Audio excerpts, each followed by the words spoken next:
سورہ آل عمران کے آخری رکوع میں ذکر کو سب سے پہلے اور سب سے اہم عامل کی حیثیت سے شمار کیا. چنانچہ اس کی پہلی آیت جو ہے سورہ آل عمران کے آخری رکوع کی، اس میں تو وہی مضمون جو میں بیان کر چکا وہ آیا ہے. ان فی خلق السماوات والارض واختلاف اللیل والنہار لآیات لأولی الالباب، یقیناً آسمانوں اور زمین کی تخلیق میں اور دن اور رات کے الٹ پھیر میں نشانیاں ہیں ہوش مندوں کے لیے. ان کے ذریعے سے انسانی شعور کے اندر وہ معرفت رب اجاگر ہوگی. وہ پہلا مرحلہ اب اس نے طے کر لیا، ڈورمنٹ معرفت اب ایکٹیویٹ ہو گئی. اب مزید فکر کا مرحلہ ہے جو اگلی آیت میں آیا ہے، الذین یذکرون اللہ قیاما وقعودا وعلی جنوبہم ویتفکرون فی خلق السماوات والارض ربنا ما خلقت ھذا باطلا سبحانک فقنا عذاب النار. یعنی تفکر جو ہے ویتفکرون فی خلق السماوات والارض، وہ تفکر کرتے ہیں، غور و فکر کرتے ہیں آسمان اور زمین کی تخلیق میں، لیکن اس تفکر کے ساتھ لازماً ذکر اور ذکر مدام، ذکر بھی وہ کہ جو مستقل ہو، ہر حالت میں ہو.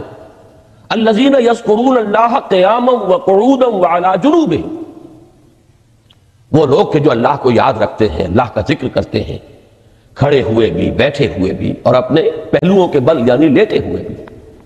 اب ان تین کے سوا تو کوئی پوزیشن انسان کی نہیں ہے. اسی کا نام ہے دوام ذکر. اور اس کے ساتھ اگر وہ تفکر کرتے ہیں تو ان کا فکر اگلی منزل تک پہنچتا ہے. تو پہلی شے تھی فکر انسانی کی صحیح رخ پر مزید پیش قدمی اور پیش رفت، اور اس کے لیے لازم ہے ذکر و فکر کا امتزاج. دوسری چیز کو لیجئے عمل کی درستی. اس عمل کی درستی کے لیے اللہ تعالیٰ کے ساتھ ایک گہرے تعلق کی ضرورت ہے. اس لیے کہ صبر کی بحث میں یہ مضامین شاید آپ کے سامنے آ گئے ہوں کہ صبر، جہاں مصیبت پر صبر ہوتا ہے، تکلیف پر صبر ہوتا ہے، اللہ کے احکام پر جمنا یہ بھی صبر ہے، نفس کی خواہشات کی باغ کو تھام کر رکھنا، کھینچ کر رکھنا یہ بھی صبر ہے، اور استقامت کسی شے پر قائم رہنا یہ بھی صبر ہے. تو عمل صحیح پر استقامت کے لیے وَاصْبِرْ وَمَا صَبْرُكَ إِلَّا بِاللَّهِ، اس صبر کی سب سے اہم جو بنیاد ہے، اس کا جو سب سے بڑا ذریعہ ہے، اس کا جو سب سے بڑا سہارا ہے، وَمَا صَبْرُكَ إِلَّا بِاللَّهِ، اس کے لیے ضرورت ہے ایک گہرے تعلق کی کہ اللہ کے ساتھ ایک ایسا تعلق برقرار رہے جو نہ صرف گہرا ہو بلکہ دائم و قائم ہو، مسلسل. ذرا ذہول ہوگا تعلق مع اللہ میں، ذرا کمی آئے گی، شیطان کا وار کاری ہو جائے. اسی کو حضور نے حدیث میں یوں تعبیر کیا ہے تمثیلاً کہ جو دل اللہ کی یاد سے غافل ہے اس پر، فارسی کا وہ مقولہ بھی ہے کہ خانہ خالی را دیو میں گیرت، گھر خالی رہے تو جنات اس پر دیو جو ہے آ کر قبضہ جما لیتے ہیں. تو خانہ قلب جو ہے اگر یاد خدا بندی سے خالی ہو گیا تو شیطان ابلیس لعین اپنی تھوتھنی ٹکا دیتا ہے. یہ لفظ آتا ہے سور کے منہ کے لیے تھوتھنی، جس طرح اس کا نکلا ہوا سا منہ ہوتا ہے آگے، تو یہ لفظ استعمال کیا گیا کہ وہ اپنی تھوتھنی انسان کے دل پر جما کر اور پھوکے مارنی شروع کر دیتا ہے. تو شیطان کو موقع ہی تب ملتا ہے جب انسان کے تعلق مع اللہ کے اندر کمی ہو، وہ خانہ بالکل خالی ہو گیا ہو یا اتنا ضعیف ہو گیا ہو کہ کل عدم ہو جائے، گویا کہ نہیں. تیسری چیز کی طرف آئیے، روحانی ترقی. روحانی ترقی کے لیے میں ایک اصطلاح کے سامنے لا رہا ہوں. اس سے مراد کیا ہے؟ روحانی ترقی کے لیے ہماری دینی اصطلاح ہے تقرب الی اللہ، اللہ سے قریب تر ہوتے چلے جانا. اس پر میرا کتابچہ بھی ہے. تقرب الی اللہ کے دو مدارج، دو درجے، جو در حقیقت ایک حدیث نبوی علیہ الصلوۃ والسلام ہی پر مبنی ہے کہ حضور نے ایک درجہ قرار دیا ہے تقرب بالفرائض، فرائض کے ذریعے سے انسان اللہ کا قرب حاصل کرے. ایک ہے تقرب بالنوافل، نوافل کے ذریعے سے اللہ کا قرب حاصل کرے. ان میں کیا نسبت و تناسب ہے، اہمیت کے اعتبار سے کون بڑھ کر ہے، بلندی کے اعتبار سے کون بڑھ کر ہے، یہ تمام مسائل میں نے اپنی اس تقریر میں بیان کیے تھے جو اس کتابچے میں شائع ہوئی ہے. اس وقت میں اس کی تفصیل میں نہیں جا رہا، صرف یہ تذکرہ اس لیے کر رہا ہوں کہ جن کو بھی خواہش ہو جائے وہ اس کا مطالعہ کرے. ہماری اس وقت کی گفتگو سے وہ کتابچہ اس جگہ پر منسلک ہوگا.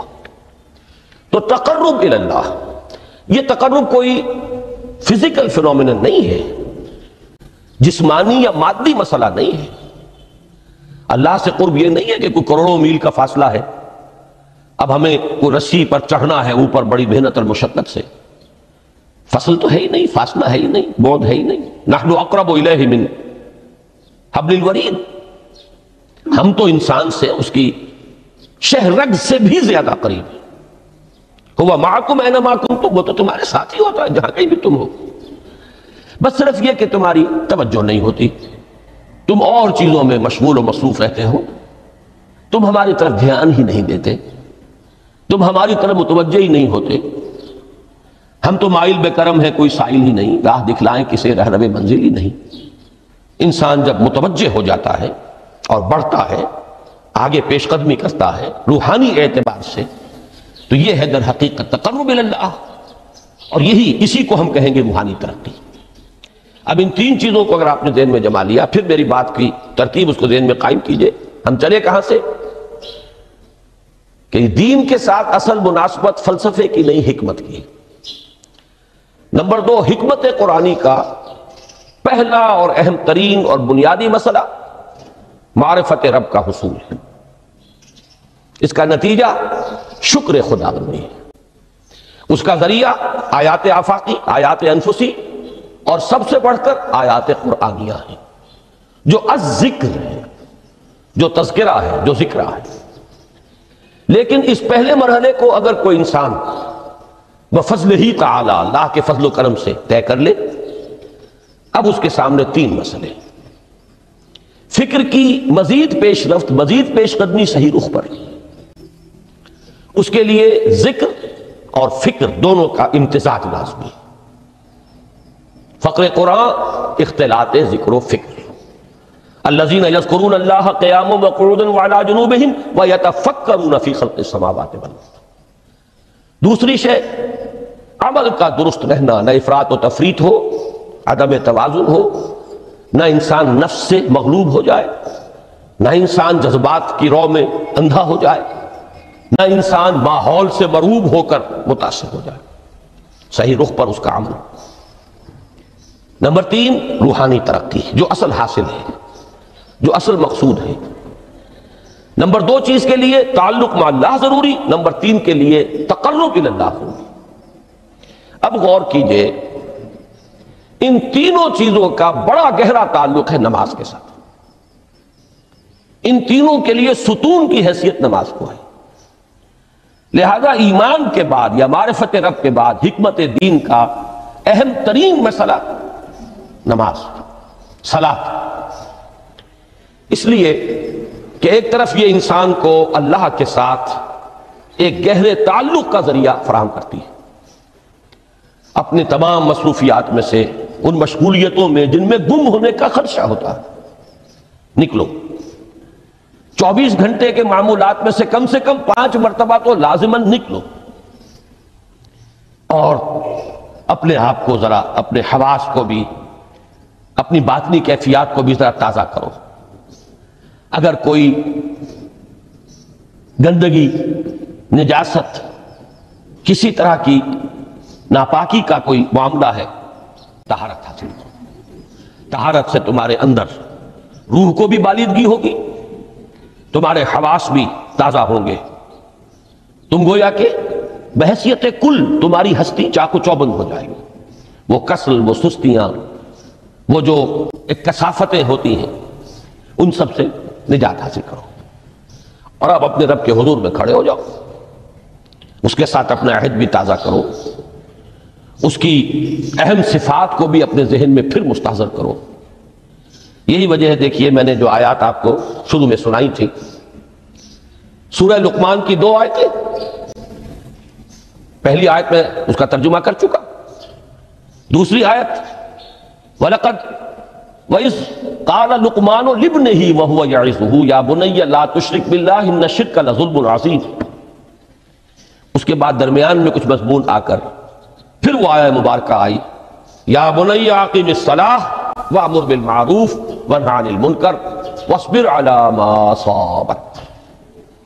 گویا کہ اہم ترین چیز، بنیادی ترین چیز، اللہ کو محض پہچان لینا کافی نہیں ہے، یاد رکھنا ضروری ہے۔ اللہ یاد رہے گا تو فکر صحیح آگے بڑھے گا، اللہ یاد رہے گا اور اس کے ساتھ ایک گہرا تعلق جو ہے برقرار رہے گا تو عمل درست رہے گا۔ بالکل یہی بات سورہ طٰہٰ میں جو پہلی وحی حضرت موسیٰ علیہ السلام پر ہوئی، اور پہلا مخاطبہ ہے، چونکہ حضرت موسیٰ کو یہ انبیاء کرام کے مقدس گروہ میں ایک امتیازی حیثیت حاصل ہے کہ ان سے براہ راست گفتگو ہوئی ہے، اگرچہ صرف ایک پردہ تھا، اوٹ من ورائے حجاب گفتگو ہوئی ہے، لیکن یہ کہ کوئی فرشتے کا درمیانی جو ہے وہ لنک نہیں تھا، براہ راست اللہ تعالیٰ نے حضرت موسیٰ علیہ السلام سے کلام فرمایا۔ کلم اللہ موسیٰ تکلیما، موسیٰ سے تو اللہ نے کلام فرمایا جیسے کہ کلام کیا جاتا ہے۔ تو پہلا مخاطبہ ہے، یہ پہلا مکالمہ ہے، پہلی وحی کہیے، اسی میں یہ الفاظ بھی موجود ہیں، اننی انا اللہ لا الہ الا انا فاعبدنی واقم الصلاۃ لذکری۔ یہ گویا کہ حکمت قرآنی کا ایک بہت بڑا خزانہ ہے یہ آیت مبارکہ، کہ خود حضرت موسیٰ علیہ السلام کو جو ہدایت دی جا رہی ہے، میں ہوں، میں اللہ، اننی انا اللہ لا الہ الا انا، میرے سوا کوئی معبود نہیں، فاعبدنی، بس میری بندگی، میری عبادت، میری پرستش، میری محبت، اس کو اختیار کرو۔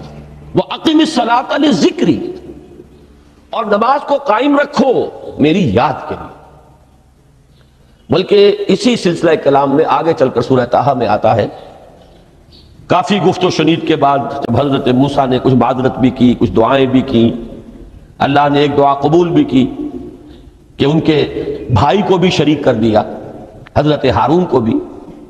اس کے بعد پھر جب فرمایا کہ اب جاؤ فرعون کی طرف، تو اس میں فرمایا وَلَا تَنِيَا فِي ذِكْرِي، اور دیکھنا یہ جو عظیم مشن تمہارے کندھے پر آ گیا ہے، بڑا بھاری اور کٹھن ایک فرض ہے جو تم پر عائد ہو گیا ہے، اس کے لیے سب سے بڑی تمہارے پاس جو قوت کا ذریعہ ہے وہ نماز ہے۔ فَلَا تَنِيَا عَنْ ذِكْرِي، میری یاد میں کبھی غفلت نہ کرنا، اس میں کبھی کوئی کمی نہ آنے دینا۔ جیسا کہ میں نے عرض کیا تھا کہ جیسے ہی وہ تعلق جو ہے کمزور پڑتا ہے یا منقطع ہو جائے معاذ اللہ، تو پھر انسان گویا کہ شیطان کے لیے ایک لقمہ تر بن جاتا ہے۔ اب آپ غور کیجئے، تیسری شے تقرب الی اللہ، اس کے حوالے سے بھی جو فرائض اور نوافل کی بات ہے اس کو اس وقت ذہن سے نکال کر یہ سمجھیے کہ اس میں نماز کا کیا مقام ہے، اس لیے کہ نماز فرض بھی ہے، نماز نفل بھی ہے، وہ تو ان دونوں میں شریک ہو جائے گی۔ اب اس کو لفظ صلاۃ کے حوالے سے آپ ان دونوں چیزوں کو سمجھیے۔ صاد لام واو یا یہ چونکہ حروف علت ایک دوسرے سے بدلتے رہتے ہیں، یہ جو مادہ ہے اس کی جو خالص لغوی اصل ہے، جو خالص عربی زبان میں اس کا بنیادی مفہوم ہے، وہ آگ جلانا یا آگ تاپنا یا آگ سینکنا، حرارت حاصل کرنا۔ لہذا بار بار آتا ہے جہنم کے ذکر میں، اسلوہا، اب جلو اس میں، تاپو اس کو، یہ سینکے گی تمہیں۔ بلکہ تفتلون کا لفظ آیا ہے حضرت موسیٰ کے کلام میں، جب وہ گئے تھے کوہ طور پر، جب پہنچ گئے تو تھے آگ کی تلاش میں، لعلکم تفتلون، تو اپنے اہل خانہ سے یہی کہا تھا کہ مجھے کہیں وہ روشنی نظر آ رہی ہے، غالباً کوئی وہاں سے آگ مل سکے گی، ورنہ یہ کہ کوئی رہنمائی کو رستہ مجھے مل سکے گا، میں وہ آگ لے آؤں گا، کوئی چنگاری وہاں سے لے آؤں، لعلکم تفتلون۔ تاکہ تم، اب یہ اصطلاح در حقیقت باب افتعال ہے، اور یہ تے یہاں پر توئے کی شکل اختیار کر گئی، تا نے توبن کی صورت اختیار کی صاد کی وجہ سے۔ بہرحال اس کا سب سے بنیادی مفہوم جو ہے وہ ہے تاپنا، سکائی حاصل کرنا، حرارت۔ اس کے حوالے سے سمجھ لیجئے کہ سب سے بنیادی تعلق اس کا جو ہے وہ روح کے ساتھ ہے۔ روح میں محبت خداوندی کی آگ اگر ٹھنڈی پڑ گئی